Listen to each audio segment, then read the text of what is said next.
Hi అండి అందరికీ one more mini vlog అనమాట. దివాళీ వస్తుంది కదా, హౌస్ క్లీనింగ్ అయితే చేద్దామని చెప్పి రోజు కొంచెం హౌస్ క్లీనింగ్ చేస్తున్నాను. హౌస్ క్లీనింగ్ ఏమో కానీ నాకైతే డస్ట్ ఎలర్జీ లాగా పట్టేసుకుంది. కోల్డ్, కఫ్, థ్రోట్ ఇన్ఫెక్షన్ అనమాట. అసలు తినడానికి అవ్వట్లేదు, బాగా దగ్గు వస్తుంది విపరీతంగా. ఇంకా ఈ రన్నింగ్ నోస్ కూడా ఒకటి ఉందన్నమాట.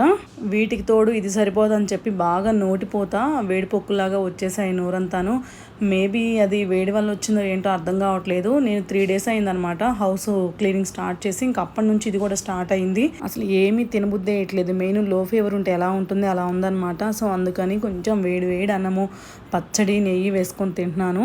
బాగుంది, అదే నోటికి కాస్త తినాలనిపించింది. సో మీరు లంచ్కి ఏం తిన్నారో కమెంట్ చేయండి. నా లంచ్ అయితే ఇదనమాట, లైట్గానే తింటున్నాను.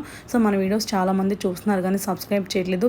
ప్లీజ్ డూ సబ్స్క్రైబ్ అండి. మీకు మరిన్ని వీడియోస్ నోటిఫికేషన్ రూపంలో వచ్చేస్తాయి. Bye bye.